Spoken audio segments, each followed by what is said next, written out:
कोई पत्नी से दुखी है, कोई पुत्र से दुखी है, कोई बेटी से दुखी है, कोई जमाई से दुखी है, कोई पैसा न होने पर दुखी है, कोई पैसा ज्यादा होने पर उसकी सुरक्षा की चिंता से दुखी है।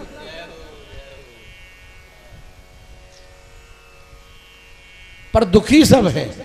किसी से भी पूछा जाए तो ऐसा कहने वाला मुझे नहीं मिला। नारद जी कह रहे हैं कि हम परम सुखी हैं, ये कोई नहीं मिला। मुझे इस बात का दुख है। और इस लोक में, मृत्यु लोक में प्राणियों का दुख दूर कैसे हो सकता है? आप मुझे कोई उपाय बताओ। सनकादिकों ने कहा, नारद तुम कहाँ कहाँ घूम कर के आए हो, पहले ये बताओ। नारद जी ने कहा, प्रभु मैं सब जगह घूम करके आया, भ्रमण करके आया। पांडे जी की भांति सब जगह घूमे। घूमने के पश्चात जब वृंदावन में, वृंदारण्य में, वृंदाटवी में प्रवेश किया तो यमुना के किनारे एक अद्भुत दृश्य देखा। एक युवती विलाप कर रही है, उसके समीप दो वृद्ध पुरुष लेटे हुए हैं, अन्य देवियां उसका पंखा झल करके हवा कर रही हैं। विलाप करती हुई देवी को देख करके कुछ मन नारद जी का दुखी हुआ। सोचा कि मैं पूछूं इसका हालचाल। फिर सोचा संत को प्रपंच में नहीं पड़ना चाहिए, अपना रास्ता लो। एक बात ध्यान से समझो, बड़े काम की चीज है। कहीं किसी को कष्ट में देखो, पीड़ा में देखो, दुख में देखो, यदि आपकी सामर्थ्य है तो सहायता करके उसके दुख का निवारण करके उसको सुखी बना दो। और आपकी सामर्थ्य के बाहर है तो अनावश्यक वहां खड़े होकर के समय खराब मत करो, चुपचाप वहां से निकल जाओ।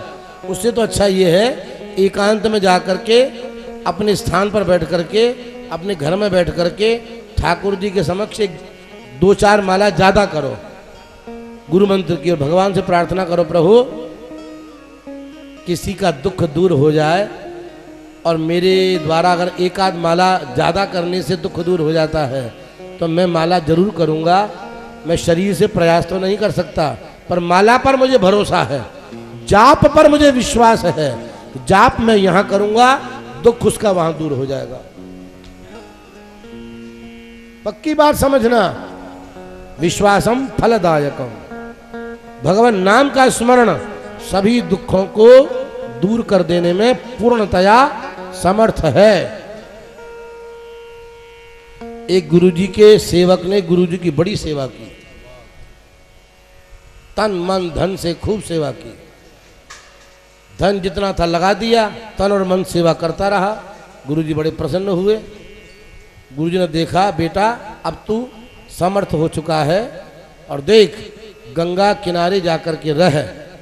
मेरे शरीर का कोई भरोसा नहीं है, मुझे तो ठाकुर जी के चरणों में जाना है, मेरा समय पूर्णता की ओर जा रहा है। पर तू परमार्थ का कार्य करना, कल्याण का काम करना और राम नाम जपते रहना, ध्यान रखना। और कुछ बने तो अच्छा, न बने तो राम नाम का जाप ज्यादा से ज्यादा करना। तेरे पास जो आएगा उसका कष्ट दूर हो जाएगा। राम नाम का आश्रय छोड़ना नहीं। राम नाम मेरे द्वारा प्रदत्त है और ठाकुर का सर्वोपरि मंत्र है।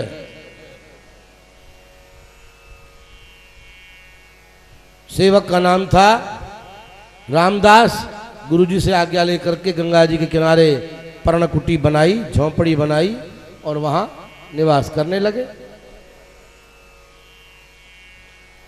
उस नगर के एक सेठ की घोड़ी चोर चुरा करके ले गए। सेठ बेचारा गंगा जी के किनारे गंगा जी में स्नान करके पूजन करके विलाप कर रहा था। घोड़ी बड़ी कीमती थी, बहुत बढ़िया घोड़ी थी, अच्छी किस्म की थी। संत जी वहां पर जल भरने के लिए आए थे गंगा किनारे। संत जी को देख करके सेठ जी चरणों में गिर गए। महाराज संत भगवंत की जय हो। पूछा, बच्चा क्या बात है? सेठ जी ने कहा, महाराज मेरी घोड़ी खो गई है। सेठ जी की इस बात को सुनकर के संत जी ने गुरुदेव का ध्यान किया। ध्यान रखो, कैसी भी विपत्ति हो, कैसा भी संकट हो, अपने इष्ट और गुरु का ध्यान करते ही रास्ता मिल जाएगा। ये परफेक्ट सिद्धांत है, अपने हृदय पटल पर लिख करके रखो। संत जी ने कहा बेटा एक काम कर, छटाक भर हड़र, छटाक भर हरड़, छटाक भर बहेड़ा और छटाक भर आंवला, हरड़ बहेड़ा आंवला, तीनों को घोट पीस छान और फक्की मार के पानी के साथ पी ले और राम नाम का जाप कर, तेरी घोड़ी मिल जाएगी। बात ध्यान से सुनना।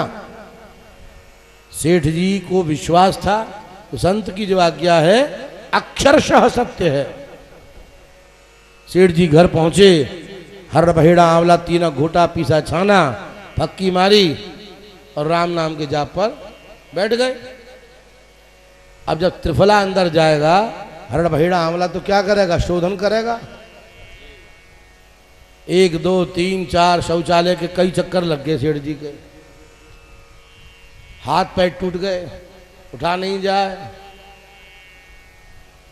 बाहर घर के पीछे जो बगीची थी, अंधेरे में वहीं डोल डाल गए जनेऊ चढ़ा करके, पर राम नाम मन ही मन ले रहे थे। पवित्रावस्था में स्नान करके मुंह से जोर से बोलते थे और अपवित्रावस्था में मन ही मन लेते थे। आज्ञा थी संत की।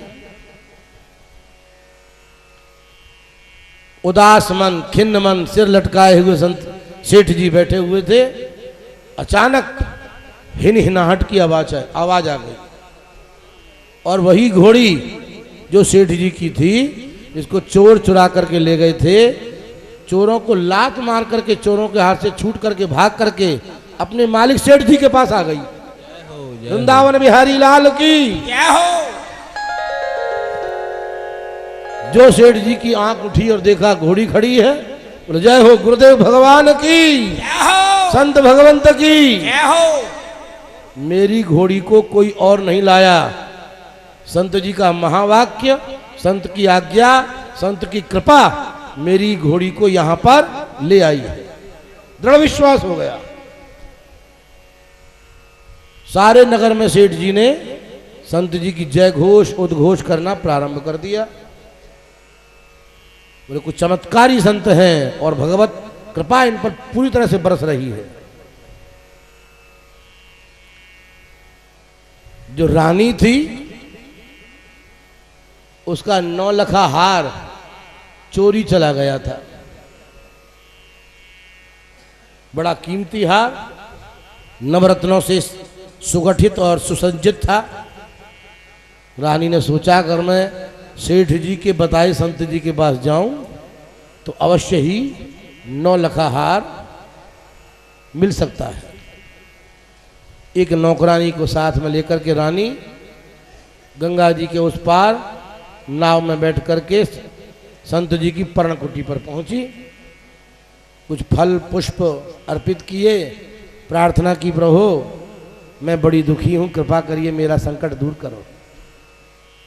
संत जी बोले बेटी मैं तो कुछ जानता नहीं हूं, मुझे कुछ आता नहीं, तुम मेरे पास क्यों आई, जानकार के पास जा। बोले आप सर्वसमर्थ हैं, जो आप कह देंगे बिल्कुल सत्य होगा और मुझे पूरा भरोसा है आपके मुख का निकला हुआ वाक्य मेरे कार्य को अवश्य ही पूर्ण कर देगा। संत जी ने आंख बंद की, गुरुदेव का ध्यान किया, अपने इष्ट देव का ध्यान किया, हाथ उठा करके कहा बेटा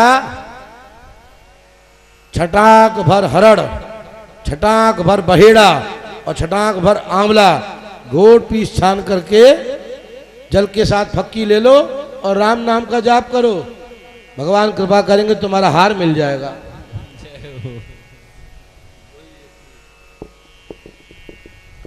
रानी अपने घर पहुंची। सुकुमार रानी, कोमलांगी रानी हरड़ बहेड़ा आंवला पा करके स्थिति खराब होनी ही थी।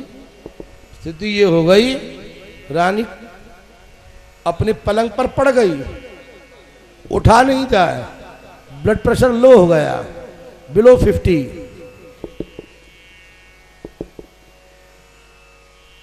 होश न रहे, क्या कहाँ ध्यान है कुछ उसको ज्ञान नहीं।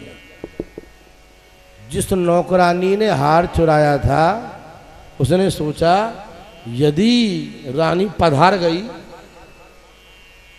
तो राजा कुपित होकर के छानबीन कराएगा, क्योंकि राजा को मालूम है रानी हार के खो जाने के कारण ही चिंतित है और चिंताग्रस्त है। तो राजा पकड़ करके किसी न किसी प्रकार से दोषी को, जो कि मैं हूं, दंड देगा और मृत्युदंड के सिवाय राजा के पास कोई और दंड है नहीं। मरने से तो अच्छा है कोई उपाय सोचा जाए। चुपचाप छुप करके वो रानी की नौकरानी हार को अपने वस्त्रों में छुपा करके रानी की सेवा में पहुंच गई और रानी के पैर दबाने लगी। रानी ने सोचा सेविका है, पैर दबा रही है, अच्छी बात है। जब रानी को नींद आ गई, नौकरानी ने चुपचाप अपने वस्त्रों में से हार को निकाला और महारानी के तकिया के नीचे सरका दिया। रानी की हालत खराब हुई। महाराज देखने के लिए स्वयं आए, राजवैद्य आ गए, भीड़ भाड़ इकट्ठी हो गई। रानी को उठा करके बिठाया गया, पानी वानी पिलाया गया और वस्त्र भी पलंग के बदले गए। जो चादर बदली, तकिया बदला, खोल बदला, तुरंत वो हार प्रकट हो गया। महाराज ने कहा रानी, जिसके लिए तुम बीमार पड़ रही थी, चिंताग्रस्त हो रही थी, देखो वो हार मिल गया। अब तुम्हें किसी प्रकार की चिंता करने की आवश्यकता नहीं है। हार को देख करके रानी प्रफुल्लित हो गई। जिसका ब्लड प्रेशर डाउन जा रहा था, झटके में ब्लड प्रेशर बढ़ गया और नॉर्मल पोजीशन पर आ गया। उछल करके खड़ी हो गई रानी। संत भगवंत की, संत भगवंत की। संत जी ने एक बात और कही थी, ज्यादा तबीयत खराब होने लगे तो बाद में घी और खिचड़ी खाना। घी देसी घी हो, गाय का हो, भैंस का नहीं, गाय का होना चाहिए। घी खिचड़ी खाई रानी ने, थोड़ी बहुत देर के पश्चात स्वस्थ प्रसन्न हो गई। वृंदावन बिहारी लाल की। रानी ने निश्चय कर लिया ये संत जी के महावाक्य का फल है। रानी पहुंची संत जी के पास और बोली महाराज आप आज्ञा दो तो मैं आपके लिए एक महल, सुंदर मंदिर, गौशाला सब बनवा दूं। संत जी बोले मेरे गुरुदेव की आज्ञा है कि झोंपड़ी में ही रहना है, इससे ज्यादा कुछ बनाना नहीं है। इसलिए अब रानी तुम अपने घर को जाओ और मुझे भजन में बाधा उत्पन्न मत करो।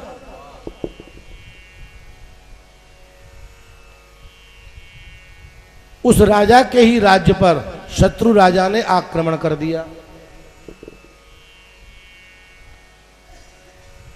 चारों ओर से सीमा को घेर लिया।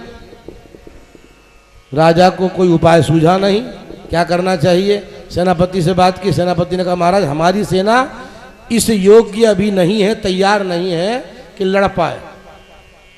निश्चित रूप से अगर झगड़ा हुआ, लड़ाई हुई, युद्ध हुआ तो हमारी सेना को पराजय का मुंह देखना पड़ेगा। जीतने की कोई संभावना हमारी नहीं है और शत्रु सेना इस समय पूरी ताकत से आई है। कोई और ही उपाय कीजिए आप। रानी से वार्तालाप की, क्या करना चाहिए। रानी ने एक ही सुझाव दिया, संत जी के पास जाओ, गुरुदेव के पास जाओ, गुरुदेव जो कह दे वो करना और देखना चमत्कार, तुम्हारी जीत होगी और शत्रु राजा पराजित होगा। मरता क्या ना करता। अश्रद्धा होने पर भी श्रद्धा युक्त होकर के राजा संत जी की शरण में जा पहुंचा। प्रणाम करके बोला महाराज अपराध को क्षमा कीजिए, मुझे आपके दर्शन पहले करने चाहिए थे, बहुत दिनों के बाद आया हूं, पर क्षमा कर दीजिए। संत तो परम उदार होते हैं, जीव के दोषों को नहीं देखते। मैं आपकी शरण में आ गया ना, मुझे क्षमा कर दीजिए और काम बनाइए। शत्रु राजा ने आक्रमण कर दिया है, बचने के लिए मेरे पास कोई साधन नहीं है, युद्ध में कर नहीं सकता क्योंकि सेना तैयार नहीं है। कोई उपाय बताओ जिससे कि विजयी हमारा राज्य हो, हमारी सेना हो और शत्रु पराजित हो। शत्रु सेना के गुप्तचर भी चारों तरफ घूम रहे थे। पर्णकुटी के बाहर भी कान लगा करके सुन रहे थे कि इस शहर का राजा, इस नगर का राजा एक संत के पास कोई युक्ति पूछने के लिए, उपाय पूछने के लिए आया है। गुप्तचर शत्रु सेना के। जब ज्यादा पीछे पड़ा राजा, इस नगर का राजा, संत जी के क्या पास में उपाय था? हाथ उठाया, गुरुदेव भगवान की जय हो। गुरुदेव की कृपा से सारी सेना को और तुम भी छटाक भर हरण, छटाक भर बहेड़ा, छटाक भर आंवला घोड़ पीस चान करके सब सेना को खिलाओ। जय हो। और उसके बाद में जब थक जाए, परेशान हो जाए तो सबको घी खिचड़ी खिलाओ। और ध्यान रखना, राम नाम जरूर जाप कराना। उपाय औषधि तभी काम करेगी जब राम का नाम लोगे। मनो हरण बहेड़ा आंवला आ गया, गोटा पीसा छानी हुई और सारी सेना को दिया गया। गुप्तचरों ने सुन करके अपने राजा को बताया। इस राजा ने, पहले राजा ने संत की आज्ञा से सबको दे दिया। 6 घंटे में सबका पेट साफ और फिर मिली घी खिचड़ी तो शरीर में ताकत आ गई। शत्रु राजा के पास में सूचना गुप्तचरों के द्वारा पहुंची 5 घंटे बाद में। उन्होंने वही प्रक्रिया, शत्रु राजा ने सुना और एक एक छटाक सब सैनिकों को खिलाया गया है, तुम 3-3 छटाक सबको खिलाओ।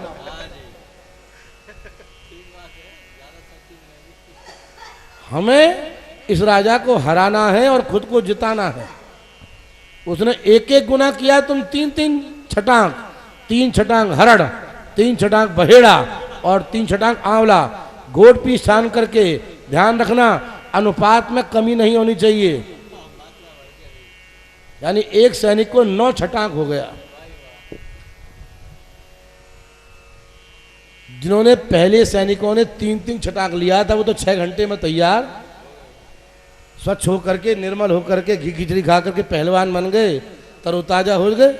इन्होंने जो 9-9 छटाक लिया, इनकी स्थिति अत्यधिक गंभीर हो गई। सेनापति ने पहले राजा को, जिस पर संत की कृपा थी, आकर के सेनापति ने कहा, महाराज सेना तैयार है, आक्रमण का आदेश दीजिए। और शत्रु सैनिक बहुत कमजोर पड़े हैं, बीमार पड़े हुए हैं, खाट पकड़ चुके हैं, उठने की सामर्थ्य नहीं है, ऐसे में हमारी जीत जरूर होगी। राजा ने उद्घोष कर दिया, शंखध्वनि ध्वनि कर दी, आक्रमण। आक्रमण हुआ। शत्रु राजा और सैनिकों ने हाथ डाल दिए, हथियार डाल दिए। बोले हम तो बिना लड़े ही पराजय स्वीकार करते हैं। राजा ने जय घोष की। किसकी? बोले राजा रामचंद्र भगवान की जय हो। संत भगवंत की जय हो। ये संत की कृपा का फल है।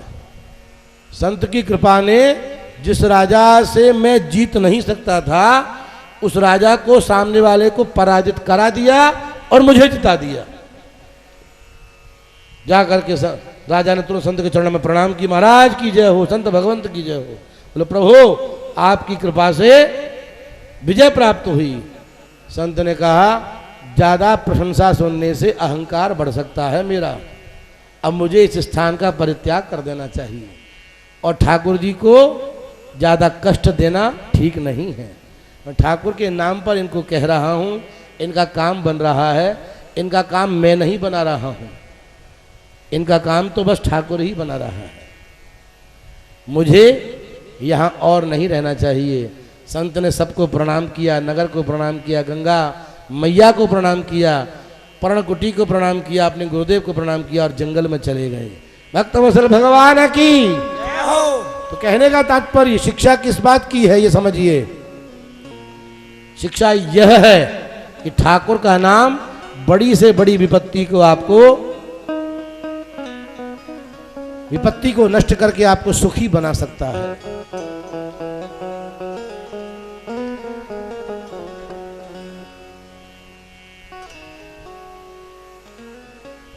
वृंदावन बिहारी लाल की जय। नारद जी रुके, पूछा देवी तुम्हारा क्या कष्ट है?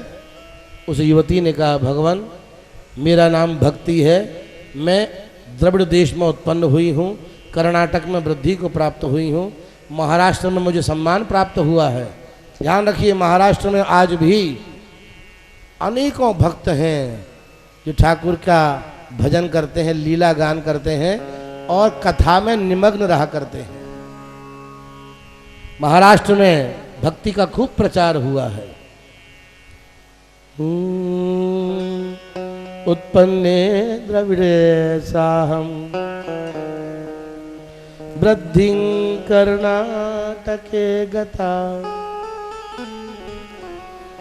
क्वचित् क्वचिन् महाराष्ट्रे